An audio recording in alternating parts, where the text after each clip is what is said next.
So today we're going to pick up in Colossians chapter 1 and verse 8.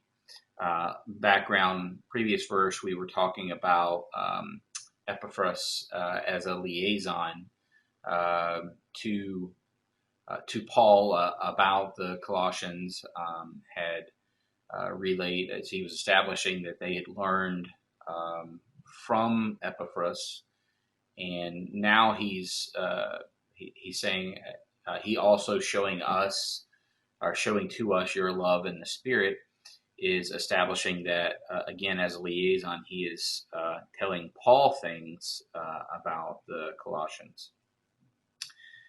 So there's really only three words we want to look at there. Showing is the first, which is doulos, delu, and it means to make manifest or plain.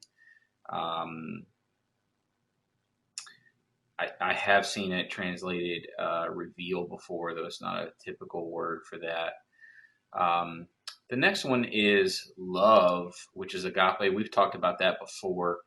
And remember that is a cognitive based love. It's a needs based love. So you assess the needs of someone and then you meet those needs.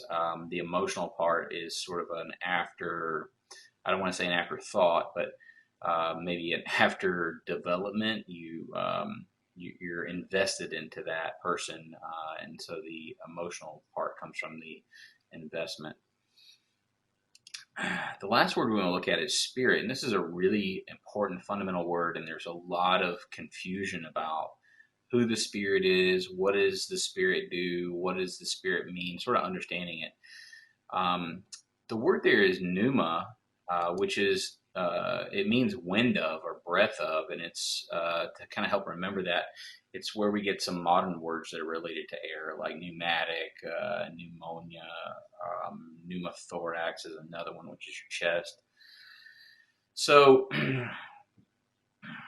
what does it really mean? And so, fundamentally, if you look at what the Hebrews and the Greeks believed at the time, they believed that your diaphragm was the seat of your character, and that they knew the diaphragm moved your wind, and therefore the wind that came in and out of you, which came off the diaphragm, it went right by the character. It was the seat of the character, and so that wind of you was the true representation of your character.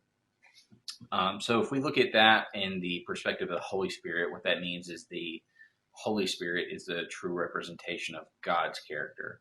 And you take that one step further, his characteristics. So whether that be power or love or compassion, things that we might call fruit of the Spirit, for example. If we look at all the things that pertain to the Holy Spirit, they're somehow related to his character. All the things the Spirit does in us, the sealing, the filling, the baptism, again, somehow related to his character. Different nuances of the same thing, in other words. So in this verse, it talks about your love in the Spirit. It's basically saying that the source of their love is the Holy Spirit. So again, that's one part of, or one characteristic of God. So it's one part of his character in them, and is an example or evidence that they are believers, which is effectively what Paul's talking about here. He's actually getting ready to reemphasize that he prays for them in the next verse. He's kind of repeating what he started off with. Again, he repeats himself for emphasis. They didn't have punctuation or capitalization in the original Greek, so that's how you make emphasis. And that's what he's about to do there. So we'll pick up on that thought next week in verse 9.